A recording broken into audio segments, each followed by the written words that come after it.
ಸರಿ sir, first ಫಿಲಮ್ದು ಹೇಳಿ. ಫಿಲಮ್ದೇನು ನೋಡಲಿ, ಅವ್ರಿಗೆ ಅರ್ಥ ಆಗುತ್ತೆ. ಸ್ಟಾರ್ಟ್ ಮಾಡಿ. ಎಸ್ ಸರ್, ಎಲ್ರಿಗೂ ನಮಸ್ಕಾರ. ಸರ್, ಫಸ್ಟ್ ಏನಂದರೆ PCB ಮಾಡೋಕ್ಕೆ ಮುಂಚೆ ನೀವು ಆರ್ಟ್ ವರ್ಕ್ ಡಿಸೈನ್ ಮಾಡ್ತೀರಾ. ನಿಮ್ಗೆ ಯಾವ ಡಿಸೈನ್ ಬೇಕೋ, ಯಾವ ಥರ PCB ಬೇಕೋ ಅದು ನೀವು ಡಿಸೈನ್ ಮಾಡ್ಕೊಳ್ತೀರಾ. OrCAD design, PCB design ಮಾಡ್ಕೊಳ್ತೀರಲ್ಲ.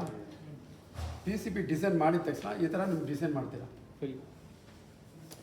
ಈ ಡಿಸೈನ್ ಮಾಡ್ಕೊಂಡ್ಮೇಲೆ ನಾರ್ಮಲಾಗಿ ನಾವೇನು ಮಾಡ್ತೀರಿ, PCB ಫ್ಯಾಕ್ಟ್ರಿಗಳಿದ್ದರೆ ಇದು ಫಿಲಿಮ್ ಮಾಡ್ತೀರಿ, ಪಾಸಿಟಿವ್ ನೆಗೆಟಿವ್ ಫಿಲಿಮ್ ಮಾಡ್ಕೊಳ್ತೀರಿ. ನಾರ್ಮಲು ನೀವು ಏನು ಮಾಡಬೇಕಂದ್ರೆ ಕಾಲೇಜಲ್ಲೆಲ್ಲ ಅದಕ್ಕೆ ಪಾಸಿಟಿವ್ ಮಾಡೋಕ್ಕಾಗಲ್ಲ. ಜಸ್ಟ್ ಇದು ಟ್ರೇಸಿಂಗ್ ಶೀಟ್ ಇದೆಯಲ್ಲ, ಟ್ರೇಸಿಂಗ್ ಶೀಟಿಂದ ಈ ಥರ ಡಾರ್ಕಾಗಿ ಪ್ರಿಂಟ್ ತೊಗೊಳ್ಬೋದು. ಮೇಡಮ್ ತೊಗೊಂಡು ಬಂದಿದ್ದಾರೆ, ಇವಾಗ ನೋಡಿದ್ರೆ ಅವರು ಒಂದು ತೊಗೊಂಡು ಬಂದಿದ್ದಾರೆ. ಅಲ್ಲಿ ಹಾಂ ಇದರೇನಾ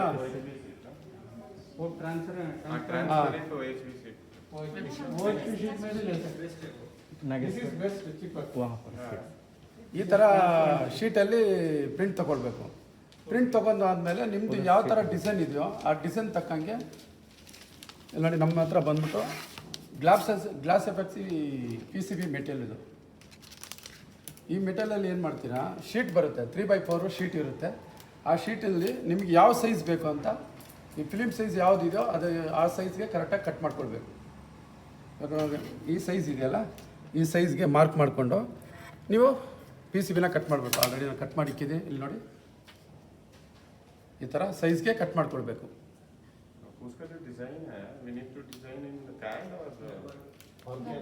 आर्कैड गर्बर फाइल में निकालना हो, which gives the correct dimension. Yes. Exact dimension. Gerber कर लो, AutoCAD से कर लो या कोरल ड्रा में करना है. 1:1 ಸ್ಕೇಲ್ ಖಾಲಿ. ಆ ಥರ ಡಿಸೈನ್ ಮಾಡಿಕೊಂಡು ಆದಮೇಲೆ ನೋಡಿ, ಈ ಫಿಲಿಮ್ಸ್ ನಾವು ಏನು ಮಾಡ್ತೀವಿ, PCB ಇಲ್ಲಿ ಡಬಲ್ ಸೈಡ್ ಇಲ್ಲಾಂದರೆ ಸಿಂಗಲ್ ಸೈಡ್ ಯಾವ ಬೇಕು, ಯಾವ ಥರ ಬೇಕೋ ಆ ಮೆಟಲ್ ತೊಗೊಂಡು ಕಟ್ ಮಾಡಿ ಈ ಥರ ಇರ್ತೀವಿ.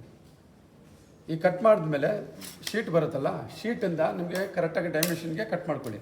ಕಟ್ ಮಾಡಿದಾದ ತಕ್ಷಣ ಇವಾಗ ಇದು ಡಬಲ್ ಸೈಡಲ್ಲಿ ಈ ಕಡೆ ಕಾಪರ್ ಥಿಕ್ನೆಸ್ ಬಂದ್ಬಿಟ್ಟು 18 ಮೈಕ್ರೋನ್ಸು, ಈ ಕಡೆ 18 ಮೈಕ್ರೋನ್ಸು, ಟೋಟಲಿ 36 ಮೈಕ್ರೋನ್ಸ್ ಬರುತ್ತೆ. ಇದು ಸಿಂಗಲ್ ಸೈಡು, ಇದು ಒಂದು ಕಡೆ ಮಾತ್ರ ಕಾಪರ್ ಇರುತ್ತೆ, ಒಂದು ಕಡೆ ಕಾಪರ್ ಇರೋಲ್ಲ. ಈ ಕಾಪರ್ ಇರೋ ಕಡೆ ಬಂದ್ಬಿಟ್ಟು 36 ಮೈಕ್ರೋನ್ಸ್ ಇರುತ್ತೆ, ಕಾಪರ್ ಥಿಕ್ನೆಸ್ ಮಾತ್ರ. ಈ PCB ಈ ಶೀಟು ಫುಲ್ ಥಿಕ್ನೆಸ್ ಬಂದ್ಬಿಟ್ಟು 1.6 mm. ಈ ಥಿಕ್ನೆಸ್ ಇದೆಯಲ್ಲ, ಇದು 1.6 mm ಇರುತ್ತೆ. ನಾವೇನು ಮಾಡಿದ್ರೆ ಈ ಫಿಲಿಮ್ ಸೈಜ್ಗೆ ನಾವು ಕಟ್ ಮಾಡ್ಕೊಂಡ್ರಲ್ಲ, ಕಟ್ ಮಾಡಿದ ತಕ್ಷಣ ನೋಡಿ ಕಟಿಂಗ್ ಮಾಡೋದು ನಿಮ್ಗೆ ತೋರಿಸ್ಕೊಡ್ತೀನಿ ಹೆಂಗೆ ಕಟ್ ಮಾಡಬೇಕಂತ. ಈ ಕಟಿಂಗ್ ಮಿಷಿನ್ ಇದೆಯಲ್ಲ, ಇಲ್ಲಿ ಕೂಡ ನಾವು ಒಂದು ಅಲ್ಲೇ ರೀ ಕಟ್ ಮಾಡಿ ತೋರಿಸ್ಬಿಟ್ಟು ನಾನು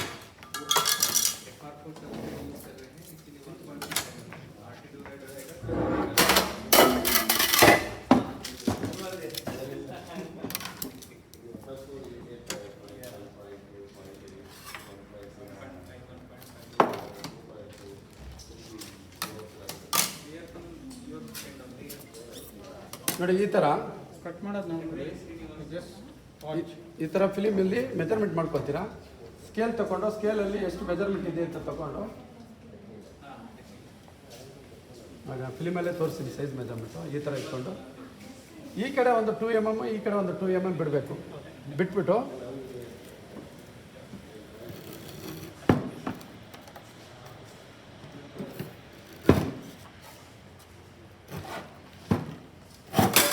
ಈ ಥರ ಕಟ್ ಮಾಡ್ಕೊಳ್ಬೇಕು. ಇದು ಆಕ್ಸೆಲಾಗಿ ಸ್ಕ್ರೂ ಹಾಕಿ ಫಿಟ್ ಮಾಡ್ಕೊಳ್ಬೇಕು. ನೀವು ಟೇಬಲಲ್ಲಿ ಅಲೈನ್ಮೆಂಟ್ ಮಾಡಿಕೊಂಡು ಸೆಟ್ ಮಾಡ್ಕೊಳ್ಳಿ. ಈ ಥರ ಕಟ್ ಮಾಡ್ಕೊಳ್ಬೇಕು. ಕಟ್ ಮಾಡಿದರೆ ತಕ್ಷಣ ನೋಡಿ ಇದು ಕರೆಕ್ಟಾಗಿ ನಿಮ್ಮ ಫಿಲಿಮ್ ಯಾವ ಸೈಜ್ ಇದೆಯೋ ಆ ಸೈಜ್ ಇರುತ್ತೆ. ಕಾಣಿಸುತ್ತಾ? Exactly film size.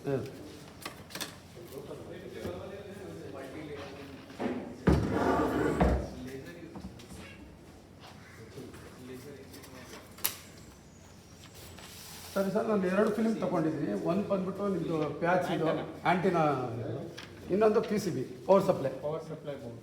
2 ಡಿಸೈನ್ ತೊಗೊಂಡಿದ್ದೀನಿ. 2 ಡಿಸೈನ್ಗೆ ನನಗೆ ಬೇಕಾದ ಸೈಜ್ಗೆ ಮೆಟಲ್ ಕಟ್ ಮಾಡ್ಕೊಂಡಾಯಿತು. ನೋಡಿ ಈ ಸೈಜ್ಗೆ ಇದು ಕಟ್ ಮಾಡಿ ಆಯಿತು ಪವರ್ ಸಪ್ಲೈಗೆ. ಇದು ಪ್ಯಾಚ್ ಆಂಟೆನದು ಇದು ಬಂದ್ಬಿಟ್ಟು ಡಬಲ್ ಸೈಡು, 2 ಕಡೆ ಕಾಪರ್ ಇರೋ ಮೆಟಲ್ ಒಂದು. Double side. ಹಾಂ, ಇದು ಪವರ್ ಸಪ್ಲೈ ಸಿಂಗಲ್ ಸೈಡ್. ಅರ್ಥ ಆಯ್ತಲ್ಲ ಸರ್? ಆಫ್ ಮಾಡ್ಕೊಳ್ಳಿ ನೀವು ಅವಾಗ ನಾನು ಹೇಳುವಾಗ ಆನ್ ಮಾಡ್ಕೊಳ್ಳಿ. ಆಫ್ ಆಯ್ತು ರೆಕಾರ್ಡ್ ಆಗಿದೆ.